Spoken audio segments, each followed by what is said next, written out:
जैसा कि आप जानते हैं कि हमारे रचना प्रोग्राम में हम पंजाब के हिंदी साहित्यकारों का परिचय आपसे करवाते हैं।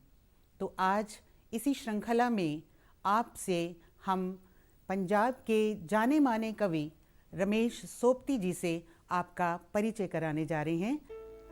हिंदी साहित्य में कविता को एक नई दिशा, एक नया मुकाम देने में पंजाब के साहित्यकारों में एक जाना माना नाम है रमेश सोपती। रमेश सोपती की कविता के कई आयाम हैं। कभी इनकी कविता राष्ट्रीयता की भावना से जुड़ जाती है तो कभी संस्कृति से विशेष लगाव दिखाती है। कभी इनकी कविता में आध्यात्मिकता के गूढ़े रंग दिखाई देते हैं तो कभी ये वर्तमान की चुनौतियों से जूझती हुई पाठकों से सीधे सवाल कर जाती है और वे पूछते हैं, आज का हर पिता अपने बेटे को राम सा देखना चाहता है। आज का हर पिता अपने बेटे को राम सा देखना चाहता है, पर प्रश्न यह है, क्या वो दशरथ है? तो इन्हीं प्रश्नों के साथ कवि पाठकों की मानसिकता को झकझोरता हुआ निरंतर अपने लेखन को आगे बढ़ाता चला जा रहा है और काव्य सृजन का ये सिलसिला लगातार जारी रहता चला जा रहा है। 27 मई 1940 में लाहौर में इनका जन्म एक ऐसे परिवार में हुआ जहां एक ओर देश प्रेम की भावना दिल में नया जोश जगाती थी तो दूसरी ओर शायरी का अदब जीवन को सृजनशील और कलात्मक बनाता था। इनके पिता श्री शिव चरण दास जी उर्दू के प्रसिद्ध शायर जनाब अख्तर पंगालवी के नाम से जाने जाते हैं। शायरी के साथ साथ वे एक ऐसे स्वतंत्रता सेनानी भी थे जो अपना तन मन भारत माता की आज़ादी के लिए समर्पित करने को हमेशा ही तैयार रहते थे। जब रमेश सोपती इस दुनिया में आए तो वे अपने लाडले का स्वागत करने के लिए अपने घर में उपस्थित नहीं थे, बल्कि देश की आज़ादी के लिए मर मिटने का जज्बा लिए हुए अटक की जेल में बंद होकर देश की स्वतंत्रता का स्वागत करने का ख्वाब बुन रहे थे। रमेश सोपती का पालन पोषण जिला होशियारपुर के बंगाला गांव में हुआ और इन्होंने अपनी शिक्षा मुकेरिया से प्राप्त की। 1958 में जब ये पंजाब शिक्षा विभाग में नौकरी के सिलसिले में अंबाला आए तो अंबाला की मिट्टी ने इनके हृदय में सृजन का बीज बो दिया। जब इनमें रचनाकार का दर्द उमड़ा तो इन्होंने अपना सफर एक गीतकार के रूप में शुरू किया। इनका पहला गीत जिस देश में गंगा बहती है बहुत प्रसिद्ध हुआ।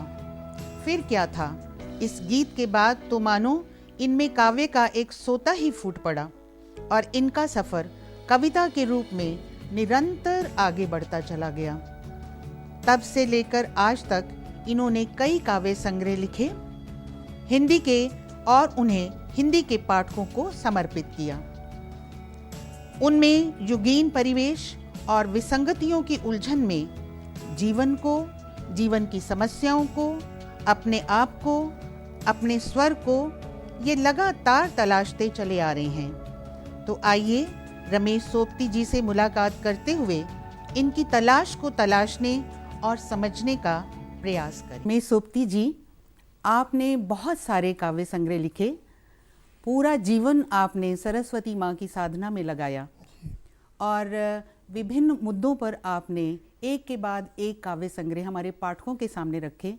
तो मैं आपसे पूछना चाहती हूँ कि आपके इन काव्य संग्रहों में केंद्रीय भाव क्या है, मूल भाव क्या है, या हम कह सकते हैं कि इसके मुख्य सरोकार क्या हैं? मैं तो बस एकांत में अपने विचारों की अभिव्यक्ति देता हूँ और कविता लिखता हूँ, बिना योजना के। कोई योजना नहीं होती। और कुछ समय के बाद कविता लिखने के बाद मैं उसको छोड़ देता हूँ। 5, 7, 10 दिन के बाद मैं फिर उस कविता को उठाता हूँ और उठाने के बाद उसको पढ़ता हूँ, देखता हूँ कि इसमें क्या कमी है उस कमियों को दूर करने की कोशिश करता हूँ, उसका संशोधन करता हूँ, और उसके बाद फिर मैं समझता हूँ कि ये कविता मेरे लिए बिल्कुल ठीक है और ये पाठकों को भी अच्छी लगेगी, तो उसके बाद मैं उस कविता को फाइनल समझता हूँ। जैसे कविता शायद एक घटना है, कविता शायद एक घटना है, लेकिन जब वो हादसा बनती है तब मेरे भीतर का वजूद हिल जाता है। वाह। कविता शायद एक घटना है, लेकिन जब वह एक हादसा बनती है तब मेरे भीतर का वजूद हिल जाता है और मेरे दोनों हाथ खाली हो जाते हैं। वाह, बहुत खाली हाथों की उंगलियों पर एक मनहूस चुप्पी, खाली हाथों की उंगलियों पर एक मनहूस चुप्पी बर्दाश्त न होने से लेकर चीख तक ले जाती है मुझे, और मैं कम कपाते अपने दाएं हाथ को बाएं हाथ पर रख लेता हूँ। सोच की उत्पत्ति मेरे लिए समस्या बन जाती है, सोच की उत्पत्ति मेरे लिए समस्या बन जाती है और ज़हनी तवाज़ुन बिगड़ जाता है। जितना भी सोचूं, कोई भी फैसला मेरी उंगलियों की पकड़ में नहीं आता। जितना भी सोचूं, कोई भी फैसला मेरी उंगलियों की पकड़ में नहीं आता। किसी दूसरे ढंग से सोचने की कोशिश करता हूँ, किसी दूसरे ढंग से सोचने की कोशिश करता हूँ। क्यों ना एक सही कविता को आदमियों के बीच लाया जाए, वाह, क्यों बहुत ना अच्छा। एक सही कविता को आदमियों के बीच लाया जाए। बीच में लटके त्रिशंकु को और कुछ नहीं तो नीचे तो उतारा ही जा सकता है। हाँ, सोपती जी, जैसे कि आपका पालन पोषण गांव में हुआ जी, और फिर आप नौकरी के सिलसिले में अंबाला शहर में आ गए, हाँ, बिल्कुल और ठीक। उसके बाद तकरीबन आप शहरों में ही रहते रहे, जी। कभी अमृतसर, हाँ, कभी कभी फगवाड़ा, पटियाला, कभी पटियाला, ऐसे। तो आपकी कविता में गांव का मूल्यबोध और शहर का मूल्यबोध, ये दोनों ही आए होंगे। बिल्कुल तो जी। इन दोनों के बीच में आप संतुलन कैसे स्थापित कर सके? ठीक। हाँ जी। पहले मैं जन के 1958 में मैं जब मेरी जॉब लगी तो मैं अम्बाला सिटी में चला गया। हाँ जी। तो वहाँ का जो माहौल था वो एक शहरी माहौल था। जी। मैं एकदम जन के एक गांव से एकदम शहर में चला गया, तो मुझे बहुत सा अजीब सा लगा। शशुपंज में था गांव में, जब मैं सुबह उठता था तो अपनी माता जी की आवाज़ सुनता था। वो सुबह सुबह उठते काम करते समय लोरी सुनाती थी, या क्या कहते हैं, सुबह सुबह जाने के वो भजन गाती थी, भजन गाते हैं। भजन गाती थी। तो जी। उन भजनों को सुनकर मैं उठता था। हाँ जी। मेरी बहन चक्की चलाती थी, उसकी हाँ जी। आवाज़ मुझे बहुत अच्छी लगती थी। हाँ जी। जब मैं बाहर निकलता था तो मेरे घर, हाँ, अपने घर के सामने पीपल का वृक्ष था, वृक्ष। जहाँ घर के सामने भैंसें बंधी होती थी। हमारे घर की भैंस थी, जी। गाय थी, बकरी थी, ऐसे जन के कुछ जानवर हुआ करते, उसके आगे पीछे मैं घूमता था। और मुझे गांव का जो माहौल था वो बहुत ही अच्छा लगता था। जी। लेकिन जब मैं एकदम शहर में आ गया तो वहाँ का जो माहौल है वो मुझे कुछ अटपटा सा लगा। हाँ जी। तो मैं कुछ बहुत सा उदास हो गया। अच्छा। और फिर मैंने, लेकिन मैं वहाँ उस वक्त मैंने लिखना शुरू तो नहीं किया, लेकिन उन दिनों अखबारों में राजपूत साहब की एक फिल्म जिस देश में गंगा बहती उसकी एडवर्टाइजमेंट आया करती थी। हाँ जी। तो मैं एडवर्टाइजमेंट को देखकर मेरे मन में भी क्या विचार उठा कि मैं भी एक कविता लिखूं। जी। तो मैंने एक कविता लिखी, जिस देश में गंगा बहती है। हाँ जी। बाद में वो फिल्म भी बन गई, लेकिन फिल्म का जो गीत था वो अलग था, मेरा गीत कुछ अलग था। जी। ये कविता जो थी ये वीर अर्जुन में छपी हुई थी, हाँ जी। और कविता को राष्ट्रीयवादी कविता थी, इसमें हाँ जी। वीर रस भी था, राष्ट्रीयवाद भी कविता थी। लेकिन अब वो कविता 1958 में लिखी थी, पता नहीं कहाँ चले गई, वो कहाँ गुम हाँ हो गई। जी, हाँ जी। कई जगह ट्रांसफर होता रहा तो वो तो वैसे ही गुम हो गई, लेकिन उसका शीर्षक ही मुझे याद है। हाँ जी। लेकिन जब मैं अम्बाला छावनी चला गया, वहाँ मेरा दफ्तर था, अम्बाला से छावनी चला गया, तो एक दिन मैं बहुत ही ज़्यादा उदास था। हाँ जी। तो उदासी के आलम में मैंने सोचा भी कहाँ आ गए, कहाँ फंस के, कहाँ गांव था, खुला माहौल था, खुला कहाँ माहौल। शहर में आ गए, कितने घुटन है। तो वहाँ पर मैंने आके फिर एक कविता लिखी, हाँ जी। जिसका शीर्षक मैं बताता हूँ। हाँ जी।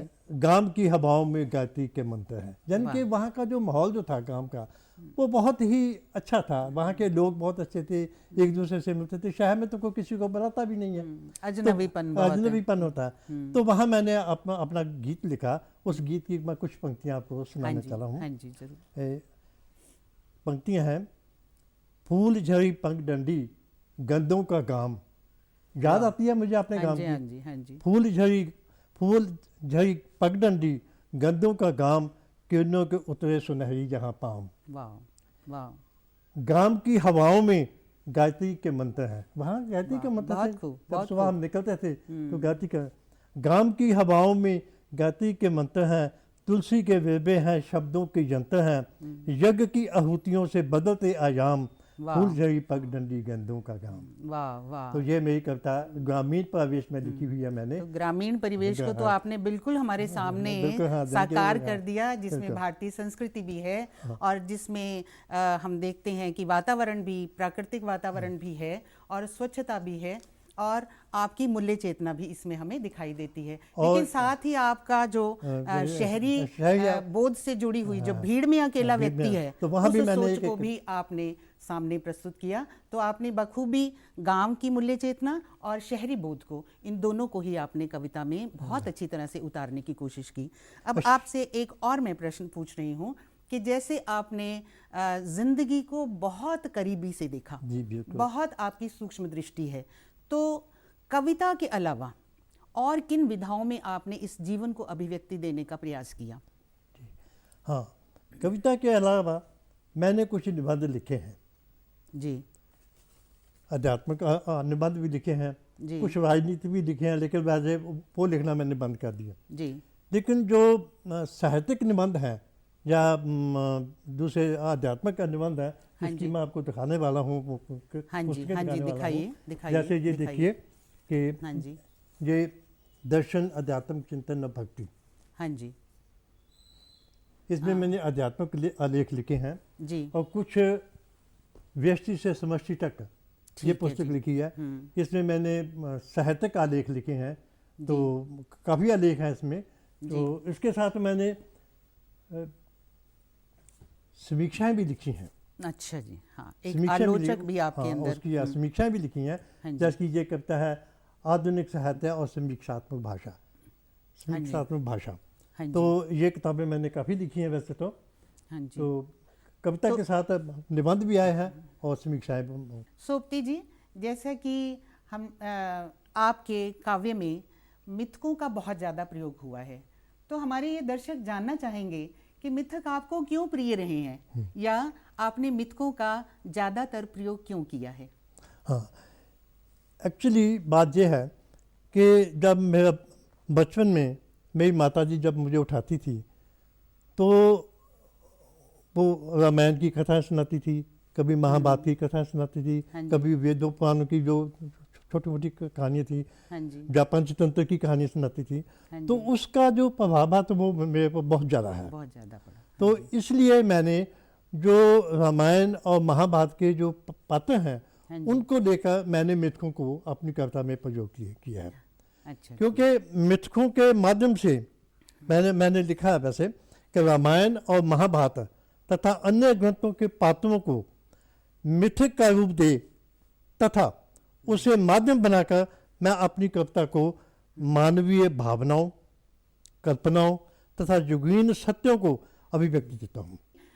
कहा जाता है कि सृजन के क्षेत्र में कोई ना कोई हमारी प्रेरणा शक्ति जरूर होती है, कोई ना कोई प्रेरणा का स्रोत होता है। तो मैं आपसे ये पूछना चाहती हूँ कि आपने जो इतना सृजन किया कविता के साथ जुड़कर, आलोचना, निबंध इत्यादि विभिन्न विधाओं के साथ जुड़कर, तो उसके पीछे सृजन शक्ति कौन रही है? हाँ जी, आपने बहुत अच्छा प्रश्न किया। मेरे पिताजी एक बहुत बड़े शायर थे। हाँ जी। तो बचपन में मैं उनके पास, जब छोटा सा बचपन में उनके पास ही रहता था जी, तो वो उनको मिलने के लिए बहुत से शायर भी आते थे। हाँ जी। तो जब वो दोनों शायर आपस में बातें करते थे, एक दूसरे को गज़लें सुनाते थे, तो उन गज़लों से को मैं सुनता तो था लेकिन मैं उसको समझ नहीं सकता था क्योंकि छोटा जो था। छोटे थे। लेकिन देखो ब्लड है, मेरे पिताजी का ब्लड है मेरे अंदर, हाँ जी। तो ठीक है, तो वो संस्कार तो मुझे मिलने ही थे। हाँ, वो तो कविता, तो इसका मतलब शायरी आपको डीएनए में मिल गई। डीएनए में मिल गई, डीएनए में मिल गई, सही बात है आपने कहा है। तो इसलिए मैंने वो जो कविता का जो क्षेत्र है वो उसको अपनाया बस बात। तो बहुत अच्छा लगा आपके ये साहित्यिक क्षेत्र में गतिविधियों को जानकर। हमारे दर्शक ये भी जानना चाहेंगे कि आपका जो साहित्य है, उस साहित्य पर विभिन्न विश्वविद्यालयों पर भी कुछ विशेष अध्ययन हो रहा है, अध्ययन हुआ तो है। वो जरा हाँ, हमें वो बताइए कि। पहले तो एमफिल हुई है हाँ जी। गुरु नानक देव यूनिवर्सिटी से। दूसरी हिसाब से डॉक्टर रामदास मानव है, उनके डायरेक्शन में एक लड़का है दाहिया साहब, वो प्रोफेसर हैं, लेकिन उन्होंने भी डॉक्टरेट की है। अभी हिसाब में ही डॉक्टर रामदास मानव जी हैं, वो मेरी कविताओं पर और कुछ अलग जो समीक्षाएं हैं या आलेख है उसको लेकर किसी लड़के को समीक्षाएं और जन के विशेष अध्ययन करवा रहे हैं। एक डॉक्टर पशुपतिनाथ उपाध्याय जी हैं अलीगढ़ में, वो हेड ऑफ द डिपार्टमेंट है यूनिवर्सिटी के जी। तो वो भी एक लड़की है, वो भी मेरे अपनी पीएचडी करना चाहती है। वो एक दफ़ा आई भी थी यहाँ पर, वो मेरी कुछ किताबें कुछ लिटरेचर ले गई है, तो उसका काम भी वो चल रहा है। रमेश सोबती की रचनाशीलता की सामर्थ्य को पाठकों ने भी बहुत सराहा और सम्मानों ने भी उनका बहुत सम्मान किया। उनको समय समय पर विविध पुरस्कारों से पुरस्कृत किया गया, जैसे साहित्य श्री सम्मान, संस्कार भारती सम्मान, काव्य श्री सम्मान, काव्य भूषण सम्मान, व्यंग्य शिखर सम्मान, काव्य सप्तक सम्मान, हिंदी साहित्य सेवी सम्मान, अक्षर वीर सम्मान, सुकाव्य सम्मान, साहित्य शिरोमणि सम्मान और इसके साथ साथ कई उपाधियों से भी इनको सुशोभित किया गया।